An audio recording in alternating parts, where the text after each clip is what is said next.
Amén, hermano, Dios les bendiga. Espero que se sienta bien acogido en esta su casa, que es casa de Dios, puerta del cielo. Es mi deseo que la más rica bendición de Dios en esta mañana sea sobre su vida. De modo que me preocupa, porque quiero que sea bendecido, me preocupa que alguien salga de aquí sin recibir ese favor de Dios, sin recibir la bendición de Dios. Eso sería algo muy trágico que no quisiera que le pasara. Yo no conozco a nadie que creyendo en Dios no quiera el favor de Dios, pero sí a muchos que no saben cómo obtener ese favor de Dios. El domingo pasado vimos la parábola del hijo pródigo, que Dios recibe alegremente al perdido arrepentido, cual padre a su hijo. Esto lo aprendimos del hijo pródigo, pero el padre tenía otro hijo, de quien aprendemos otra gran verdad. De hecho, la parábola del hijo pródigo, tal como ha sido subtitulada en la Biblia, es más bien la parábola del hijo mayor, pues es la respuesta de Jesús a los fariseos, al cuestionamiento de los fariseos de por qué comía con pecadores. Y obviamente esta parábola, juntamente con las otras dos, en el contexto donde aparece, de la oveja perdida, la oveja perdida, hablan de ese amor anhelante del Padre por los perdidos. Sin embargo, no podemos olvidar, como les decía, que esta parábola fue dirigida a los fariseos, que se veían más bien representados por el hijo mayor en la parábola.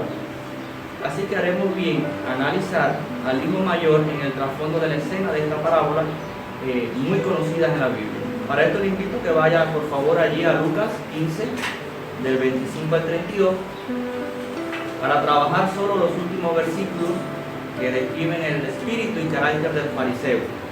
Veremos que tal como es titulado este sermón, el hijo mayor era otro perdido. Lucas 15, del 25 al 32.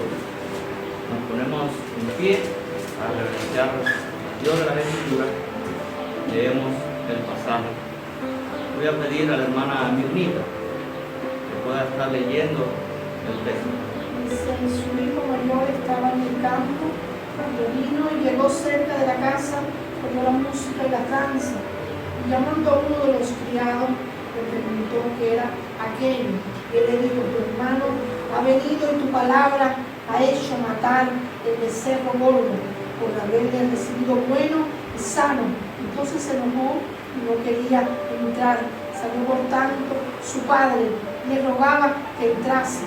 Mas él respondiendo dijo al padre: he aquí tantos años te sirvo, no habiéndote desobedecido jamás, y nunca me has dado ni a un cabrito para usarme con mis amigos.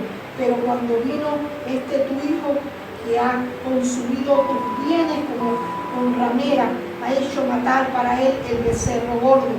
Él entonces le dijo: hijo, tú siempre estás conmigo y todas mis cosas son tuyas, mas era necesario hacer fiesta y regocijarnos, porque tu hermano era muerto y ha revivido, se había perdido y es hallado.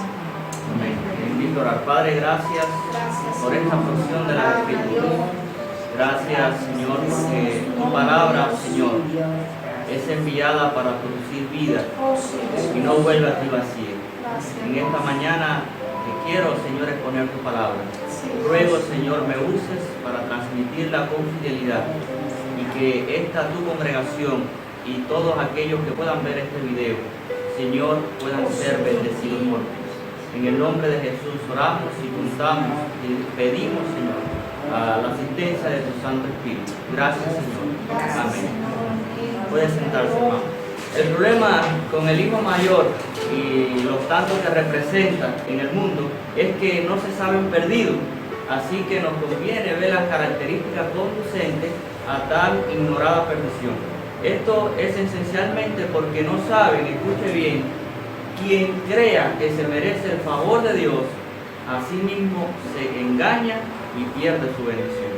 ¿Cómo se manifiesta dicha pretensión y vemos esta verdad de autoexclusión del favor divino?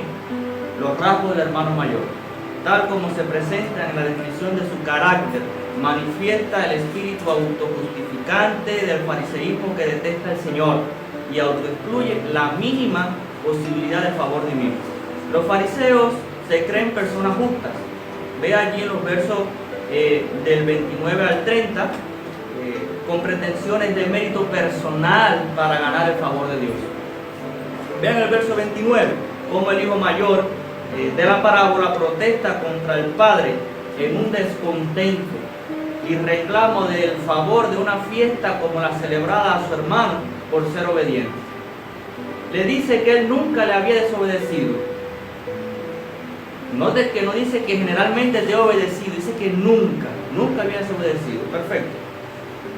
Y por tanto tenía bien merecido que su padre le diera un animal para gozarse con sus amigos, como había hecho con el hijo pródigo. Le echa en cara al padre el servicio que había tenido hacia él de tantos años y le acusa de haber sido injusto.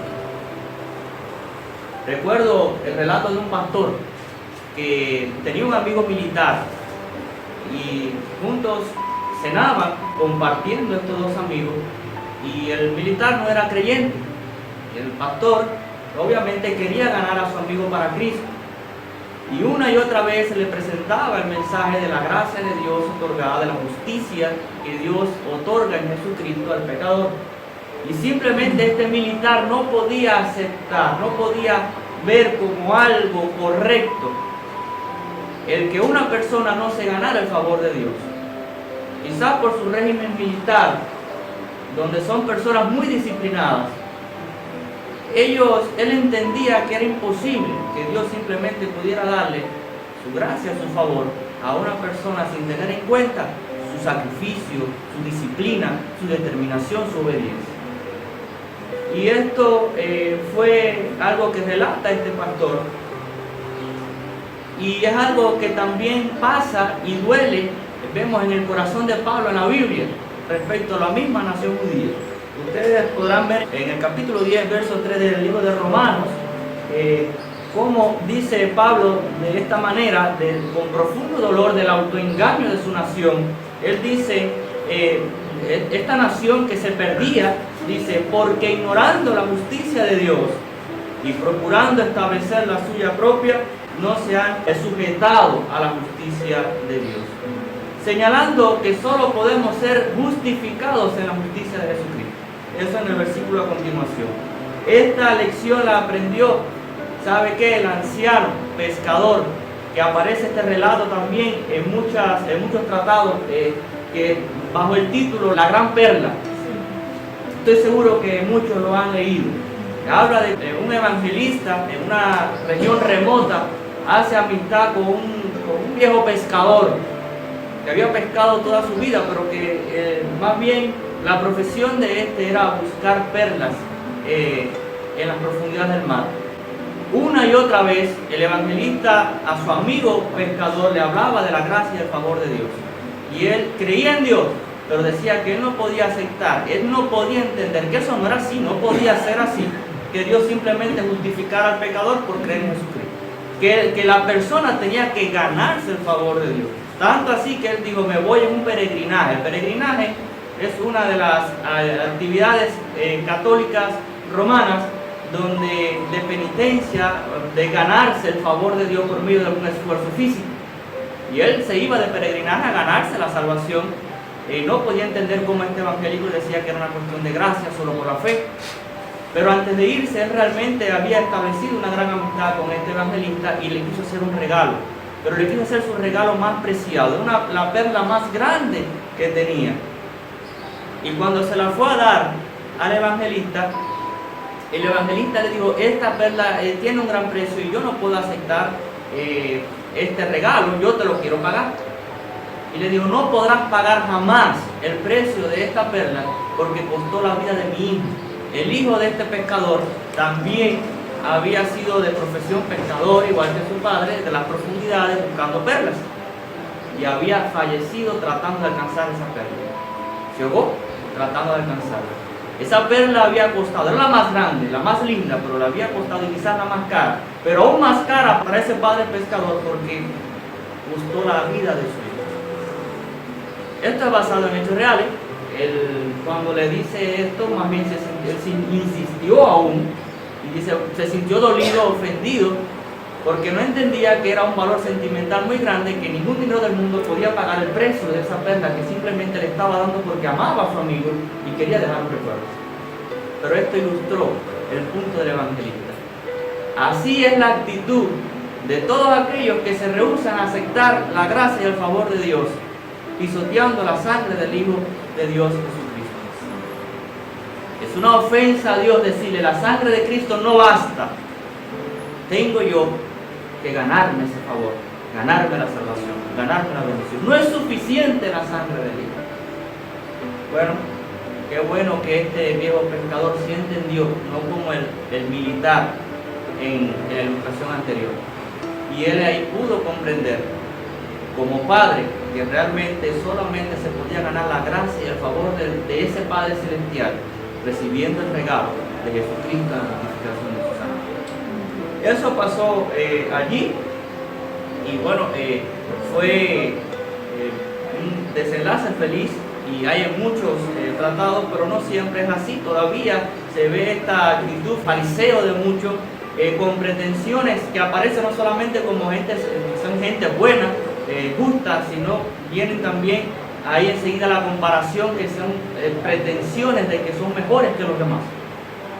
Lo vemos en el verso 30, váyalo allí. Note en el verso 30 que inmediatamente, seguido a su autojustificación, el hijo mayor de la parábola procede a acusar a su hermano. Le dice al padre cómo su hijo pródigo había gastado su herencia viviendo una vida inmoral. Lean el texto, dice allí con rameras. Esta era una verdad media, hermano, porque el hijo pródigo sí había gastado, pero su porción no toda la fortuna del padre. Bueno, aquí hay una exageración de él. Y con todo, si bien es cierto que el hijo arrepentido, es decir, el hijo pródigo, había actuado pero que muy mal, vale analizar qué tan calificado estaba este otro hijo mayor para juzgar a ese hijo rebelde. Posteriormente analizaremos que su proceder fariseo no solo igualaba al pecado del hermano, sino que le superaba, porque al menos aquel se había arrepentido y este estaba todavía renuente. Aquí solamente ilustrar esto que digo, lo tratado en este punto del error de juzgar o compararse con los demás. Basta decir que el juicio del hijo mayor estaba fuera de lugar. Bueno, no era su dinero, era el hijo de su padre. Note que todavía el padre estaba vivo, todavía era del padre. Sin embargo, aquí solo estamos ante una conciencia encallecida, lanzando piedras, cuando nadie está libre de pecado, como nos dice el Señor. Es hipocresía aborrecida y reprendida por Dios en la Biblia. Tal comparación con los hombres no es la regla de justicia, no, sino aquella perfecta en Cristo sin pecado. Hermanos, la salvación es por gracia, por medio de la fe en Jesucristo. Este es el principio esencial del Evangelio. En el momento que alguien quiera ganar su salvación, la pierde. Es también un error compararnos con los demás, pues todos somos pecadores. Y es una comparación, como he dicho en otras ocasiones, entre menos malos que otros malos, pero en definitiva todos malos. La regla de comparación más bien sería con el Hijo justo, perfecto, y es allí donde tendríamos que comparar. He escuchado que dice, bueno, yo no voy a la iglesia porque allí veo a tal hermano o veo a tal pastor, y la respuesta como, mira, ve a la iglesia, no por el hombre, ni mires al hombre, ve y mira a Cristo. Bueno, esto está bien, que vengan a la iglesia no fijándose en el error humano del hermano o el pastor, pero está bien que cuando entienda que va a mirar a Cristo, no solamente es yo voy porque, y es lo que el sentido que noto en esa frase, yo solamente soy buena gente o soy una gente, un cristiano obediente, y yo voy a la iglesia y como allí hay tantos pecadores, yo no miro a esos pecadores, yo miro a Dios. Bueno, si miras al sol de frente, si tú te pones de cara al sol en medio del mediodía, difícilmente puedas mantener por mucho tiempo tu mirada ante la santidad, la bondad y la justicia de Cristo. De modo que se entra por la puerta con la cabeza agacha, diciendo: sé propicio a mí, primer pecador como Pablo, o que soy pecador.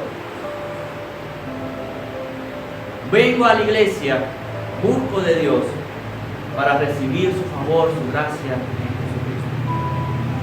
Él murió para pagar por nuestros pecados, de una vez y por todas, como nos dice la Biblia, y solo quienes creen en Jesucristo, que Él es solamente el justo, solamente por creer en Jesucristo, que es el justo, esa persona solo por la fe es salva, es justificado. La justificación por la fe que hemos predicado tanto acá.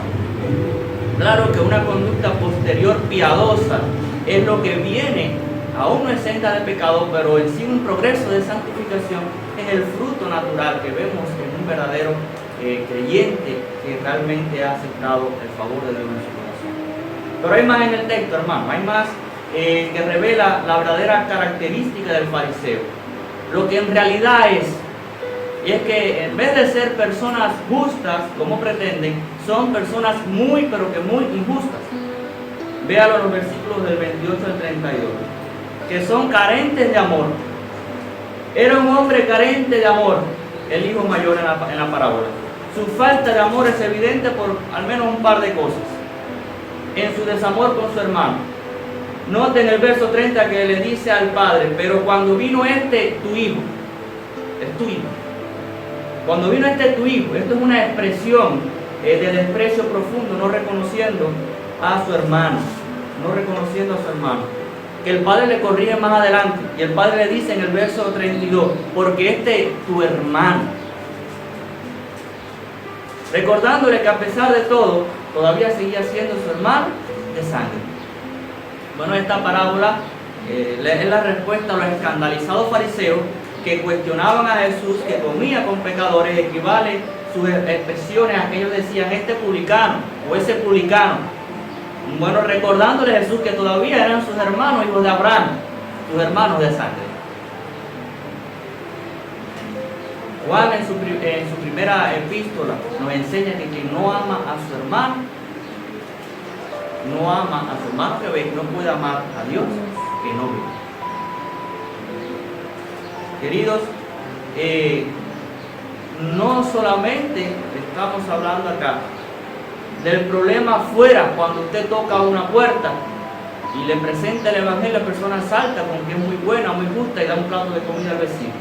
Eso es bueno, pero no es suficiente, porque todavía no hay nadie perfecto, porque todavía necesita la justificación perfecta de Cristo.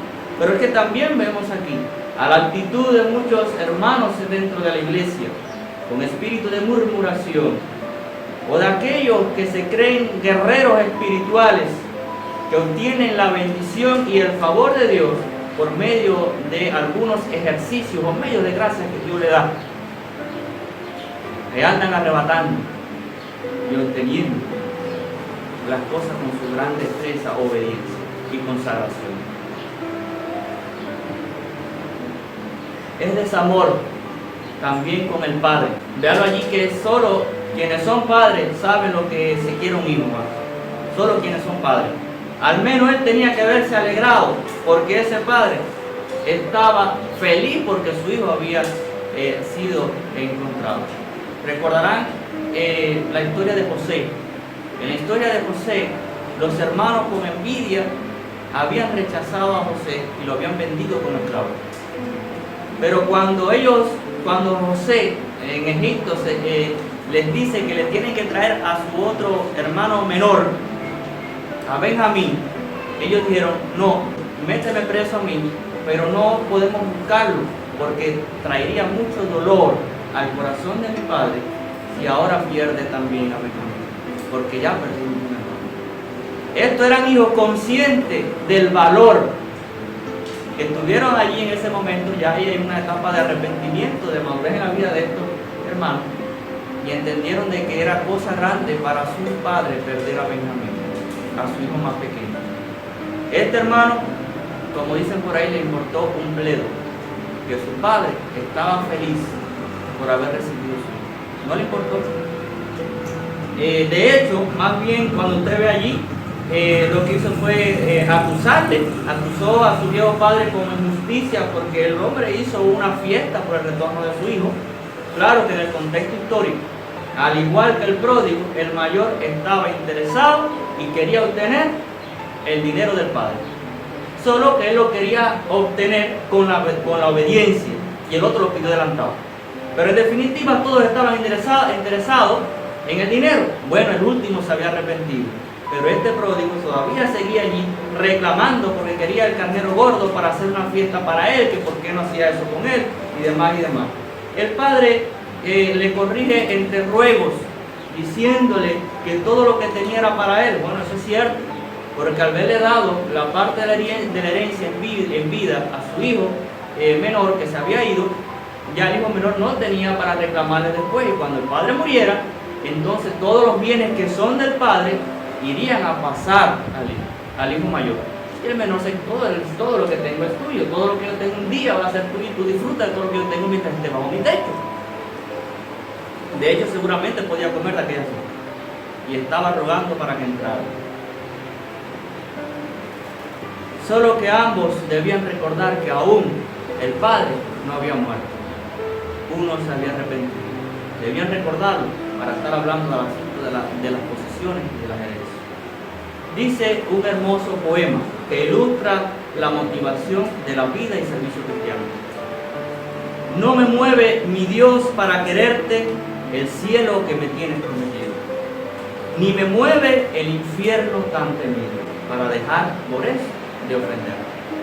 Tú me mueves, Señor, me mueve verte clavado en una cruz y escarnecido, me mueve ver tu cuerpo tan herido, me mueven tus afrentas y tu muerte.